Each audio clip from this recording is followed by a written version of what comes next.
বিশ্ব নবীর পথ চিরশান্তির পথ, অশান্ত বিশ্বে তুমি রহমত। এসো তাই মেধা মননে জেনে নে। আসসালামু আলাইকুম ওয়া রাহমাতুল্লাহি ওয়া বারাকাতুহু। আলহামদুলিল্লাহি রাব্বিল আলামিন ওয়াসসালাতু ওয়াসসালামু আলা আবদিল্লাহি ওয়া রাসূলিহি নবিয়িনা মুহাম্মদ ওয়া আলা আলিহি ওয়া সাহবিহি ওয়া মান তাবিআহুম বিইহসানিন ইলা ইয়াউমিদ্দিন, আম্মা বা'দ।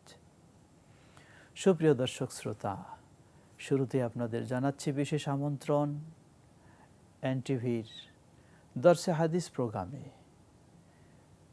হাদিস জগতে একটি অন্যতম মূল্যবান সংকলন ইমাম নববীর রিয়াদুস সালেহিন। রিয়াদুস সালেহিনের হাদিসগুলি আমরা ধারাবাহিকভাবে শুনে আসছি। আজকে একটি নির্দিষ্ট বিষয়কে সামনে রেখে সেই সম্পর্কিত হাদিসগুলির শিক্ষা নেব। বিষয়টি হচ্ছে মৃত ব্যক্তিকে কেন্দ্র করে যা বলা উচিত। মানুষ মানেই হচ্ছে মরণশীল, কেউই চিরদিন থাকবে না। যত ক্ষমতার মালিক হোক, যত সম্পদের মালিক হোক, যত সুন্দর সুস্থ হোক, তাকে একদিন যেতেই হবে। প্রিয় নবী সাল্লাল্লাহু আলাইহি ওয়াসাল্লামের এ মর্মে অসংখ্য হাদিস রয়েছে, নির্দেশনা রয়েছে। একজন মানুষ মুমূর্ষু অবস্থায় পৌঁছে গেলে আমাদের করণীয় কি বলবো আমরা? একজন মানুষ মুমূর্ষু অবস্থা থেকে মৃত্যুবরণ করে ফেললেই তখনই বা আমরা কি বলবো? আমাদের কি অবস্থান হতে পারে? আমরা দেখি অনেকেই ইসলামের এই সুন্দর বিধানগুলি জানা না থাকার কারণে শুধু ব্যথিত হই এবং সামাজিকভাবে যা কিছু করা হয়, কেউ নীরবতা পালন করি, কেউ আরও বিভিন্ন রকমের প্রথা অনুসরণ করে থাকি। একজন মুসলিম হিসাবে আপনার জন্য কখনো এটি শোভা পায় না। মুসলিম হিসাবে ইসলামের সুন্দর বিধান, যা প্রিয় নবী মুহাম্মদ সাল্লাল্লাহু আলাইহি ওয়াসাল্লামের অসংখ্য হাদিসে স্পষ্টভাবে রয়েছে, এই মুমূর্ষু ব্যক্তিকে নিয়ে আমাদের কি বলা দরকার, মৃত্যু ঘটে গেলে আমাদের কি বলা দরকার, করা দরকার। প্রিয় নবী মুহাম্মদ সাল্লাল্লাহু আলাইহি ওয়াসাল্লামের সেই সুন্দর হাদিসগুলি রিয়াদুস সালেহিনে যা সংকলিত হয়েছে, সেগুলি থেকেই আমরা শিক্ষা নেব। নবী সাল্লাল্লাহু আলাইহি ওয়াসাল্লামের একটি সুন্দর হাদিস, প্রসিদ্ধ সাহাবী মুআদ রাদিয়াল্লাহু তাআলা আনহু তিনি বলছেন, রাসূল সাল্লাল্লাহু আলাইহি ওয়াসাল্লাম বলেন, মান কানা আখিরু কালামিহি লা ইলাহা ইল্লাল্লাহ দাখালাল জান্নাহ। যে ব্যক্তির জীবনের শেষ বাণী হবে, তার মুখ দিয়ে উচ্চারিত হবে লা ইলাহা ইল্লাল্লাহ, দাখালাল জান্নাহ, সে জান্নাতে প্রবেশ করবে। সুবহানাল্লাহ। কে না চাই আমার জীবনের শেষ বাণী হোক লা ইলাহা ইল্লাল্লাহ? সকলেই চাই। আল্লাহ আমাদের জন্য সেটি কবুল করে নিন। সুপ্রিয় দর্শক শ্রোতা, কোনো মুসলিমের জীবনের শেষ বাণী যদি লা ইলাহা ইল্লাল্লাহ হওয়া আশা করি, তাহলে যার বাণীটি হবে লা ইলাহা ইল্লাল্লাহ, তারও জীবদ্দশায় কিছু করণীয় রয়েছে।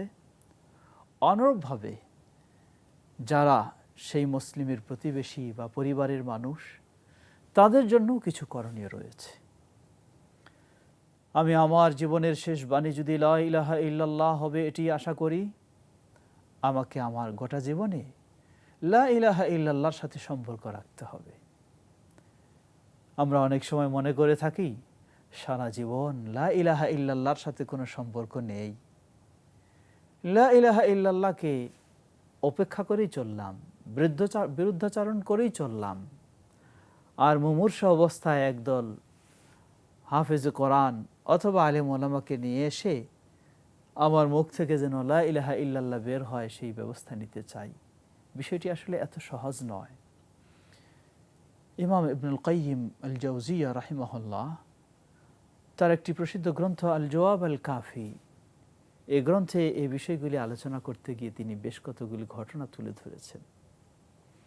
একজন মানুষ মুমূর্ষ অবস্থায়, সম্পদশালী মানুষ, পরিবারের মানুষেরা আলেম ওলামাদেরকে খবর জানালেন যে আমাদের অমুক মুমূর্ষ অবস্থায়, আপনারা তাকে একটু তালকিন করুন, লা ইলাহা ইল্লাল্লাহর একটু শিক্ষা দিন, তার মুখ দিয়ে যেন লা ইলাহা ইল্লাল্লাহ বের হয়।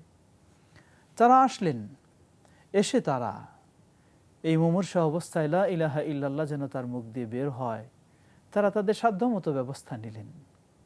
কিন্তু সেই ব্যক্তির মুখ দিয়ে কখনো লা ইলাহা ইল্লাল্লাহ বের হলো না, বরং সে কিছু অঙ্কের হিসাব কষতে কষতে তার রূহ বের হয়ে গেল। মানুষেরা বুঝতে পারলেন না, আলেম ওলামারা বুঝতে পারলেন না কারণটা কি। পরিবারের মানুষদেরকে জিজ্ঞাসা করলেন, ব্যাপার কি? আপনারাও চাইলেন, আমাদেরকে ডাকলেন, আমরাও চাইলাম, চেষ্টা করলাম, কিন্তু তার মুখ দিয়ে তো লা ইলাহা ইল্লাল্লাহ উচ্চারণ করতে পারলাম না, উচ্চারণ করাতে পারলাম না। পরিবারের মানুষেরা বললেন, আসলেই আমরা চেয়েছি, সবসময় চেয়েছিলাম, আজও চেয়েছি, কিন্তু আমরা কখনো পারিনি, আজকেও পারিনি। তিনি তার জীবনে লা ইলাহা ইল্লাল্লাহর সাথে কোনো সম্পর্ক রাখতেন না। সুদের অঙ্ক কষতে কষতে 10 10 20, 20 20 40, এই সুদের অঙ্ক কষতে কষতে তার জীবন অতীত হয়েছে। তাই মুমূর্ষ অবস্থায় তার মুখ দিয়ে, আমরা সবাই চাচ্ছি লা ইলাহা ইল্লাল্লাহ বের হোক, কিন্তু লা ইলাহা ইল্লাল্লাহ তার মুখ দিয়ে বের হয়নি, তার মুখ দিয়ে বের হয়েছে তার গোটা জীবন যেমন সুদের অঙ্ক কষেছে, এই মুমূর্ষ অবস্থায় রূহ বের হওয়ার মুহূর্তেও তিনি ওই সুদের অঙ্ক কষতেই থাকলেন। লা হাওলা ওয়ালা কুওয়াতা ইল্লা বিল্লাহ। কি কঠিন, ভয়াবহ পরিণতি। প্রিয় ভাইরা আমার, আমরা সকলেই চাই জান্নাতি হব, সকলেই চাই আমাদের জীবনের শেষ মুহূর্তে আমাদের মুখ দিয়ে লা ইলাহা ইল্লাল্লাহ বের হবে। তাহলে মনে রাখবেন, জীবনের সুস্থ থাকতে আপনার জীবনে এই লা ইলাহা ইল্লাল্লাহর চর্চা থাকতে হবে। এর অর্থ খালি লা ইলাহা ইল্লাল্লাহর জিকির করা এই ধরনের নয়, ফ্যাশনের জিকির নয়। লা ইলাহা ইল্লাল্লাহ, আল্লাহ সুবহানাহু ওয়া তাআলা ব্যতীত সত্যিকার কোনো মাবুদ নেই। আপনার জীবনের সকল ইবাদত করবেন একমাত্র আল্লাহর জন্য, তাওহীদ, আল্লাহর একত্ববাদের উপর প্রতিষ্ঠিত হবেন, সকল প্রকার শিরক থেকে মুক্ত হবেন। লা ইলাহা ইল্লাল্লাহ হলো ইসলামের কথা। আপনি ইসলাম মেনে চলবেন, আল্লাহ সুবহানাহু ওয়া তাআলা এর বদৌলতে আপনার জীবনের শেষ মুহূর্তটি সহজ করে দেবেন।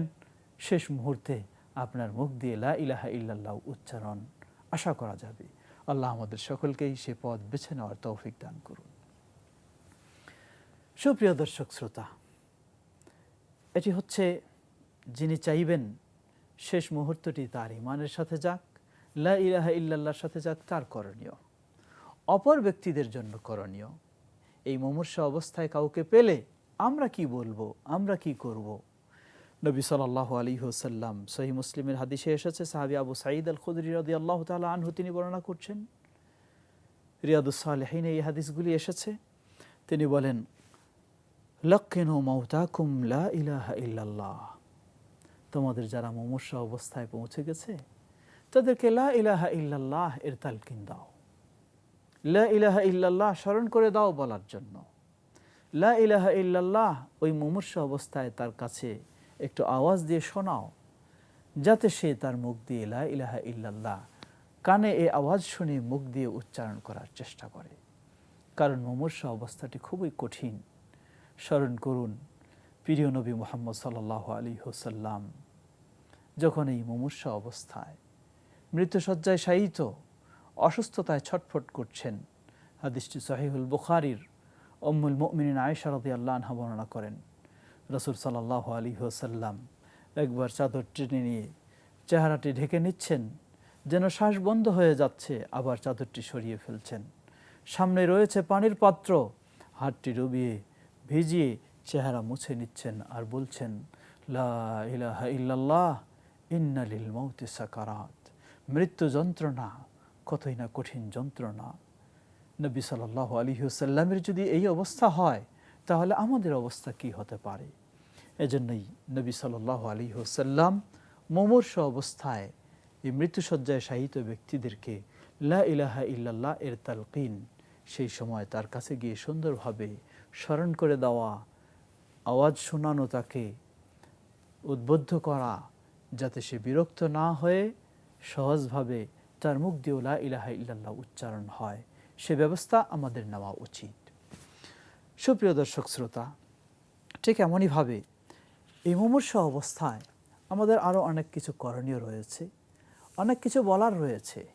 মুমূর্ষ অবস্থায় আপনি এক ব্যক্তিকে দেখতে গেছেন, আপনি সেখানে বহু রকমের কথা বলছেন, তার ভুল ত্রুটিগুলি আপনি স্মরণ করছেন, তার সমালোচনা শুরু করে দিয়েছেন। এমনটি কখনোই হওয়া উচিত নয়। মানুষ যতই ভুল ত্রুটি করে থাকুক, কিন্তু মুমূর্ষ অবস্থায় এই ধরনের করা উচিত নয়। সহিহ মুসলিমের হাদিসে এসেছে, উম্মুল মুমিনিন উম্মু সালামা রাদিয়াল্লাহু তাআলা আনহা তিনি বর্ণনা করছেন, রাসূল সাল্লাল্লাহু আলাইহি ওয়াসাল্লাম বলেন, ইযা হাদারতুমুল মারিদা আওয়াল মাইয়িতা ফাকুলু খায়রা ফাইন্নাল মালাইকাতা ইউআমিনুনা আলা মা তাকুলুন। তোমরা যখন কোনো অসুস্থ মুমূর্ষ অবস্থায় রয়েছে এমন ব্যক্তিকে দেখতে যাবে, সেখানে উপস্থিত হবে, তোমরা ভালো কথা বলো, তার ভালো বিষয়গুলি বর্ণনা করো, খারাপগুলি নয়। কারণ ফাইন্নাল মালাইকাতা ইউআমিনুনা আলা মা তাকুলুন, ফেরেশতারা ওই মুহূর্তে আপনি ওই ব্যক্তিকে লক্ষ্য করে যা কিছু বলছেন, ফেরেশতারাও সেখানে আমিন বলে থাকে। আপনি যদি তার খারাপ বিষয়গুলি, খারাপ পরিণতির কথা মনে করেন, বলেন, ফেরেশতারা এগুলির জন্য আমিন বলবে। আর আপনি যদি সেই ব্যক্তির ভালো পরিণতির আশা করেন, ভালো পরিণতির কথা বলেন, তাহলে ফেরেশতারাও এর জন্য আমিন বলে। অতএব উচিত কোনো মুসলিমের মুমূর্ষ অবস্থায়, এর অর্থ অমুসলিমের কাছে গিয়ে আপনি তার জান্নাতের কথা ইত্যাদির কথা আশা করবেন, এমনটি নয়। অবশ্যই মুসলিম হতে হবে, কারণ জান্নাত পাওয়ার শর্ত হলো মুসলিম হওয়া, অমুসলিমের সুযোগ নেই সেটি। তবে অমুসলিমেরও সেই মুমূর্ষ অবস্থায় আপনি তার কাছে গিয়ে যদি ইসলামের কথা শোনাতে পারেন, বোঝাতে পারেন, আর সেই ব্যক্তি যদি শেষ মুহূর্তেও ইসলামের বাণী স্বীকৃতি দিয়ে বিদায় নিতে পারে, সেটিও তার জন্য চরম সুসংবাদ হবে, সুখের বিষয় হবে। আর মুসলিম ব্যক্তি হলে তার কাছে গিয়ে আপনি ভালো কথা বলবেন, তার ভালো দিকগুলি স্মরণ করবেন, ভালো প্রতিদানের কথা বলবেন, জান্নাত পাওয়ার কথা বলবেন, এমনটি হওয়া উচিত। উম্মুল মুমিনিন উম্মু সালামা রাদিয়াল্লাহু তাআলা আনহা তিনি বলছেন, তার স্বামী, প্রথম স্বামী আবু সালামা যখন মৃত্যুবরণ করলেন, রাসূল সাল্লাল্লাহু আলাইহি ওয়াসাল্লামের কাছে গিয়ে সংবাদ জানালেন যে আবু সালামা কাদ মাত, তিনি মৃত্যুবরণ করেছেন। নবী সাল্লাল্লাহু আলাইহি ওয়াসাল্লাম উম্মু সালামাকে শিক্ষা দিলেন, কুলি আল্লাহুম্মা গফিরলি ওয়া লাহু ওয়া আকিবনি মিনহু উকবা হাসানা। তাকে দোয়া শিক্ষা দিলেন, হে আল্লাহ, তুমি দোয়া করো, তুমি বলো, হে আল্লাহ, তাকে ক্ষমা করুন, আমাকে ক্ষমা করুন, এবং আমাকে এই কঠিন পরিস্থিতিতে ভালো পরিস্থিতি আমাকে দান করুন, ভালো পরিণতি আমাকে দান করুন। নবী সাল্লাল্লাহু আলাইহি ওয়াসাল্লাম এই দোয়ার শিক্ষা দিলেন। এই হাদিসের আলোকে আমাদের শিক্ষণীয় বিষয় হলো, যখনই আমরা কোনো মুমূর্ষ ব্যক্তির কাছে থাকব, তার ক্ষমার জন্য আমরা দোয়া করব। এখানে একটি বিষয় স্মরণ করে দিতে চাই, আমাদের সমাজে কিছু প্রচলন রয়েছে। কোনো মানুষ মুমূর্ষ হয়ে গেলে একদল হাফেজ ডেকে নিয়ে আসে কোরআন খতম করা, মিলাদ মাহফিল করা ইত্যাদি কাজগুলি। এমন কাজগুলি নবী সাল্লাল্লাহু আলাইহি ওয়াসাল্লাম ও সাহাবীদের থেকে প্রমাণিত নয়, তাই এমন কাজ করা উচিত নয়। যা প্রমাণিত সেটি আমাদেরকে করতে হবে, যা প্রমাণিত নয় সেটি কখনো ইসলামের কাজ নয়, বরং সেটি বিদআত হবে। আপনি এই কঠিন মুহূর্তে তাকে নিয়ে বা তাকে কেন্দ্র করে বিদআতি কাজ করলে আপনি অপরাধী হবেন, তার পরিস্থিতিটাও তো ভালো হবে না। সুতরাং উচিত সেই মুহূর্তে কোরআন ও সুন্নাহ অনুযায়ী তাকে কালিমার তালকিন দেওয়া, তার জন্য আল্লাহ সুবহানাহু ওয়া তাআলার কাছে দোয়া করা, তাকে ভালো পরিণতির কথা, সুসংবাদগুলি দেওয়া, এটি আমাদের নবী সাল্লাল্লাহু আলাইহি ওয়াসাল্লামের সুন্নাহর আলোকে উচিত। যখনই আমাদের কেউ মারা যাবে, মারা গেলে এই মুমূর্ষ ব্যক্তির কাছে আপনি ছিলেন, হতে পারে আপনার সন্তান, হতে পারে আপনার বাবা মা, হতে পারে আপনার প্রিয়জন, জীবন সঙ্গিনী বা জীবন সঙ্গী। এমত অবস্থায় আপনি কি করবেন? আমরা অস্থির হয়ে যাই, আমরা অধৈর্য হয়ে যাই, মনে হয় যেন এমন পরিস্থিতি তৈরি করে ফেলি যে আমি ধরে রাখলে ধরে রাখতে পারতাম, কিন্তু ধরে রাখিনি, তাই চলে গেছে। এমনটি হওয়া উচিত নয়। কোনো সন্দেহ নেই, আপনি অবশ্যই ব্যথিত হবেন, অবশ্যই আপনি ব্যথিত হবেন, কষ্ট পাবেন, কিন্তু আপনাকে মনে রাখতে হবে আপনি যতই কঠিন অবস্থান গ্রহণ করুন না কেন, তাকে ধরে রাখার সুযোগ নেই। আল্লাহ সুবহানাহু ওয়া তাআলা বলেন, ফাইযা জাআ আজালুহুম লা ইস্তাখিরুনা সাআতান ওয়া লা ইস্তাকদিমুন। প্রতিটি মানুষের একটি নির্দিষ্ট আয়ু রয়েছে। সেই বিদায় মুহূর্ত যখন ঘনিয়ে আসবে, তার এক মুহূর্ত আগেও হবে না, পরেও হবে না। সেই মুহূর্তেই তাকে বিদায় নিতে হবে। যত শক্তিশালী দেহরক্ষী দিয়ে আপনি পাহারা দেওয়ান, বা যত মজবুত অট্টালিকার ভিতরে আপনি আশ্রয় নিয়ে থাকেন, বা যত আড়ালেই থাকার চেষ্টা করুন, কোনো সুযোগ নেই, সেই মুহূর্তে বিদায় নিতেই হবে, বা আপনার সেই প্রিয় ব্যক্তি বিদায় নিয়ে চলে যাবেই। এটাই বাস্তব, হবেই এটা। সুতরাং আপনাকে এই জিনিসটি বুঝতে হবে। এজন্যই আল্লাহ রাসূল সাল্লাল্লাহু আলাইহি ওয়াসাল্লাম কতগুলি দোয়া শিক্ষা দিয়েছেন। অন্য মুমূর্ষ ব্যক্তির কাছে বা মৃত ব্যক্তির কাছে আপনি যখন যাবেন, আপনাকে তখন বলা উচিত, ইন্না লিল্লাহি ওয়া ইন্না ইলাইহি রাজিউন। আমরা সবাই আল্লাহর জন্য, সবাই আল্লাহর দিকে ফিরে যাব। তারপরেই নবী সাল্লাল্লাহু আলাইহি ওয়াসাল্লাম যে দোয়াগুলি শিক্ষা দিয়েছেন, সেগুলি হচ্ছে আপনি তাকে বলবেন, আন্নাল্লাহ তাআলা মা আখাযা ওয়া লাহু মা আ'তা। আল্লাহ সুবহানাহু ওয়া তাআলা যা দিয়েছিলেন, আল্লাহ রাব্বুল আলামিন তা নিয়েছেন। আপনার কলিজার টুকরা সন্তান দিয়েছিলেন কে? আল্লাহ দিয়েছেন, আল্লাহ নিয়ে গেছেন। আপনার বাবা মাকে দিয়েছেন কে? আল্লাহ দিয়েছেন, আল্লাহ নিয়েছেন। এভাবেই আপনাকে ধৈর্য ধারণ করা উচিত, এবং সেই মৃত ব্যক্তির পরিবারের সদস্যদেরকেও ধৈর্য ধারণের উপদেশ দেওয়া উচিত। আবু মুসা আশআরী রাদিয়াল্লাহু তাআলা আনহু তিনি বলেন, রাসূল সাল্লাল্লাহু আলাইহি ওয়াসাল্লাম বলেন, ইযা মাতা ওয়ালাদুল আবদি ক্বালা লিমালাইকাতিহি ক্বালা আল্লাহু লিমালাইকাতিহি। কোনো মানুষের যখন সন্তান মৃত্যুবরণ করে, আল্লাহ সুবহানাহু ওয়া তাআলা ফেরেশতাদেরকে জিজ্ঞাসা করেন, কাবাসতুম ওয়ালাদা আবদি, তোমরা আমার বান্দার সেই কলিজার টুকরা সন্তান তার রূহ কবজ করে নিলে? তারা বলবে, হ্যাঁ আল্লাহ। আবার আল্লাহ জিজ্ঞাসা করবেন, কাবাসতুম সামারাতা ফুয়াদি, তোমরা তার কলিজার টুকরাকে কেড়ে নিয়ে আসলে? ফায়াকুলুনা নাআম, ফেরেশতারা বললেন, হ্যাঁ আল্লাহ, আমরা তাই করেছি, এটাই আমাদের নির্দেশ ছিল।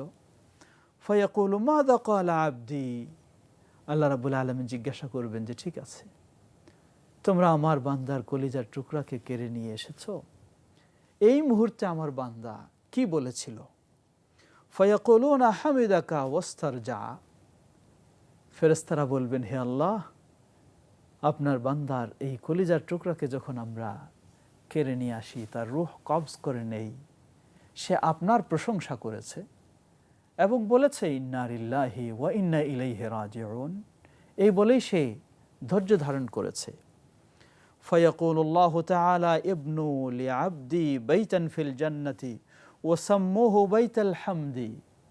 আল্লাহ সুবহানাহু ওয়া তাআলা ফেরেশতাদেরকে বলবেন, যেই বান্দার সন্তানকে তার রূহ কবজের সময় সে আল্লাহর প্রশংসা করেছে এবং ইন্না লিল্লাহি ওয়া ইন্না ইলাইহি রাজিউন, আমরা সকলে আল্লাহর জন্য, আল্লাহর দিকে ফিরে যাব বলে সে সান্ত্বনা গ্রহণ করেছে, আমার ওই বান্দাকে তোমরা সুসংবাদ দিয়ে দাও, ইবনু লিআবদি বাইতান ফিল জান্নাহ, আমার ওই বান্দার জন্য তোমরা জান্নাতে একটি অট্টালিকা তৈরি করে দাও। সুবহানাল্লাহ, আমার ওই বান্দার জন্য জান্নাতে অট্টালিকা তৈরি করে দাও, এবং সেই অট্টালিকার নাম রাখো বাইতুল হামদ, সেটির নাম রাখো বাইতুল হামদ, প্রশংসার অট্টালিকা। অর্থাৎ বাবা বা মা তার সন্তান হারিয়ে যাওয়ার সময় এটি আল্লাহর বিধান, আল্লাহর সিদ্ধান্তে হয়েছে বলে কষ্টকে ধৈর্য ধারণ করে আল্লাহর যদি কৃতজ্ঞতা প্রকাশ করে এবং আল্লাহর কাছে এই স্বীকৃতি দেয় যে হে আল্লাহ, আমরা তোমারই জন্য তোমার কাছেই ফিরে যাব, এ বলে যদি ধৈর্য ধারণ করে, তাহলে আপনার জন্য এই সুমহান প্রতিদান। সুবহানাল্লাহ।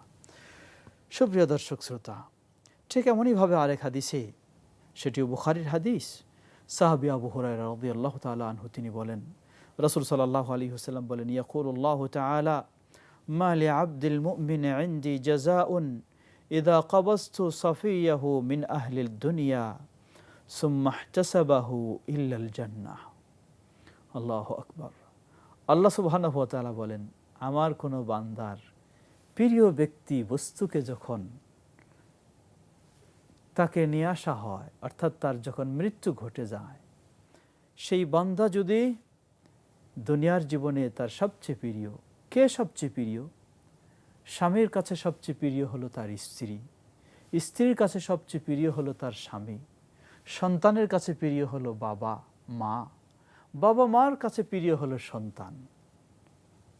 অর্থাৎ একে অপরেই প্রিয়কে সবচেয়ে আমরা বুঝতে পারি।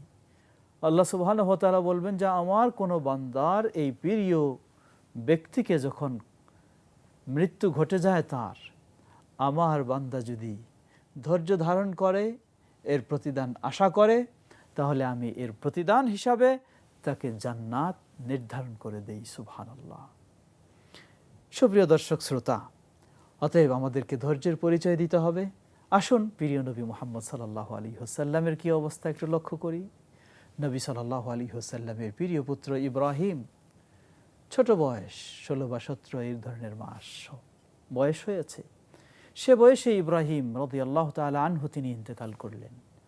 নবী সাল্লাল্লাহু আলাইহি ওয়াসাল্লাম তাকে কোলে নিয়ে সকলের সামনে বলছেন, দুই চোখ দিয়ে অশ্রু প্রবাহিত হচ্ছে আর বলছেন, ইয়া ইব্রাহিম ইন্না বিফিরাকিকা ইয়া ইব্রাহিম লামাহজুনুন। হে ইব্রাহিম, তুমি আমাদের সকলকে রেখে চলে গেলা, তুমি আমাদেরকে রেখে চলে গেলা, এই বিদায় বিচ্ছেদের কারণে আজকে আমরা সকলেই ব্যথিত। তবে আমাদের বলার কিছুই নেই, আল্লাহ যাতে সন্তুষ্ট সেটার বাইরে আমরা কিছুই বলতে পারবো না। নবী সাল্লাল্লাহু আলাইহি ওয়াসাল্লাম থেকে শিক্ষণীয় আমাদের, আমরাও ব্যথিত হব, আমাদের চোখ দিয়ে অশ্রু প্রবাহিত হবে, হৃদয় কাঁদবে, কিন্তু মুখ দিয়ে চিৎকার করে, বুক ফাটিয়ে, কাপড় ছিঁড়ে এ ধরনের বিলাপ করা কখনো উচিত হবে না, কোনোভাবেই এটি বৈধ নয়। ধৈর্য ধারণ করতে হবে, অবশ্যই এর প্রতিদান আপনি আখিরাতে পাবেন। আর ধৈর্যের বিকল্প কোনো পথ নেই, আপনি এভাবে বিলাপ করে তো তাকে ফিরিয়েও নিয়ে আসতে পারবেন না। সুতরাং আল্লাহর সিদ্ধান্তের উপরেই অটল থেকে আল্লাহ রাব্বুল আলামিনকে সন্তুষ্ট করারই আমাদেরকে চেষ্টা করতে হবে। আমাদের কোনো ব্যক্তি যখন মৃত্যুবরণ করবে, হতে পারে আমাদের পরিবারের সদস্য, হতে পারে নিকটতম ব্যক্তি, হতে পারে খুব ঘনিষ্ঠ ব্যক্তি, আমরা যেন তখনই এই অবস্থান গ্রহণ করতে পারি। আল্লাহ সুবহানাহু ওয়া তাআলা আমাদের সকলকে সে তৌফিক দান করুন। ওয়া আখিরু দাওয়ানা আলহামদুলিল্লাহি রাব্বিল আলামিন ওয়া সাল্লাল্লাহু তাআলা আলা নবিয়িনা মুহাম্মদ ওয়া আলা আলিহি ওয়া সাহবিহি আজমাইন। আসসালামু আলাইকুম ওয়া রাহমাতুল্লাহি ওয়া বারাকাতুহু। বিশ্ব নবীর পথ চির শান্তির পথ, অশান্ত বিশ্বে তুমি রহমত।